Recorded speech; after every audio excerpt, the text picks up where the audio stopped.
নুমলীগড়ের নিকটবর্তী কানাইঘাটের পুজো মণ্ডপ এবার ৯৮তম দুর্গা উৎসব পালনের জন্য তৈরি। এবার বিশেষ করে প্রতিমা নির্মাণ করা হয়েছে মাটি এবং কাগজ দিয়ে। শরতের আগমনের সাথে সাথে যেন শুরু হয়ে যায় দুর্গাপূজার উৎসব। আসন্ন দুর্গাপূজায় মাতোয়ারা রাজ্য জুড়ে নুমলীগড়ের একটি পূজা মণ্ডপে সম্পূর্ণ মাটি এবং কাগজে তৈরি করা হয়েছে প্রতিমা। এই দৃশ্য নুমলীগড়ের পার্শ্ববর্তী কানাইঘাটে। রাজ্যের প্রান্তে প্রান্তে এখন উৎসব মুখর পরিবেশ। রাজ্যের প্রতিটি দুর্গাপূজা মণ্ডপ তৈরি হয়ে উঠেছে, কারণ মাত্র আর কটা দিন বাকি। তার সমান্তরালভাবে নুমলীগড়ের কানাইঘাটের পূজা মণ্ডপ প্রায় প্রস্তুত, কারণ কলকাতার মৃন্ময় শিল্পীর হাতের পরশে জীবন্ত হয়ে উঠেছে প্রতিমা।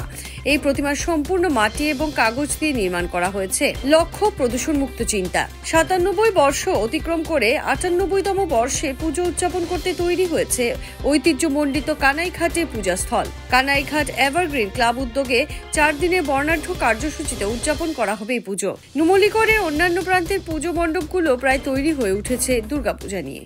আমি তো এবাৰ ৯৮তম দুৰ্গাপূজা অনুষ্ঠিত কৰিম। ৯৮ ইতিমধ্যে অতিক্ৰম কৰি গ'ল আৰু আমি ১৯৯৯ চনৰ পৰা, আগতে ৰাজহুৱাভাৱে হয়, ১৯৯৯ চনৰ পৰা আমি কানাইঘাট এভাৰগ্ৰীণ ক্লাবৰ উদ্যোগত আমি আয়োজন কৰোঁ।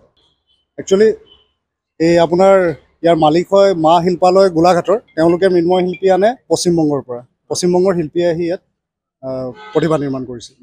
ৰাইজক কি আহ্বান কৰিব? ৰাইজক আহ্বান কৰিম, পোনপ্ৰথমতে মই সমূহ অসমবাসীক আগন্তুক দুৰ্গা পূজাৰ ওলগ যাচিছোঁ আৰু সকলোকে মই নিমন্ত্ৰণ জনাইছোঁ আমাৰ পূজাভাগলৈ আহক, দেৱীৰ আশীষ লওক আৰু অলপ ইউনিক কৰিবলৈ চেষ্টা কৰিছোঁ। সেইকাৰণে সকলোকে নিমন্ত্ৰণ জনাইছোঁ। হয়, প্ৰথমতে আমি দা নিউজৰ তৰফৰ পৰা সকলো অসমবাসী ৰাইজক শাৰদীয় দুৰ্গা পূজাৰ ওলগ জনাইছোঁ আৰু এই শাৰদীয় দুৰ্গা পূজা সকলো অসমবাসী ৰাইজক শান্তি সমৃদ্ধি কৰি আনক তাৰে কামনা কৰিছোঁ। আজি কানাইঘাট এভাৰগ্ৰীণ ক্লাবৰ উদ্যোগত ৯৮তম যি দুৰ্গা উৎসৱ আমি পালন কৰিব ওলাইছোঁ, তাত আমি সকলো ৰাইজকে নিমন্ত্ৰণ জনাইছোঁ, লগতে সহায় সহযোগিতা কামনা কৰিছোঁ আৰু সকলোৱে আহক, আমি সকলোৱে আমাক সহায় কৰক তাৰে কামনা কৰিছোঁ। হয়, আমি ৩দিনীয়া অনুষ্ঠান ৰাখিছোঁ। প্ৰথম দিনাখনে আমি আৰতি কম্পিটিশ্যন ৰাখিছোঁ, তাৰপিছতেই আমি আমাৰ নেগেৰা নামো হ'ব আৰু আপোনাৰ ভজনো হ'ব। সেইটো কাৰণে সকলো ৰাইজক আমি আমন্ত্ৰণ জনাইছোঁ আৰু সহায় সহযোগিতা একান্তই কামনা কৰিছোঁ। যে কোনো খবৰেৰ জন্য যোগাযোগ কৰুন 7099017330 এবং 7099017110 নম্বৰে।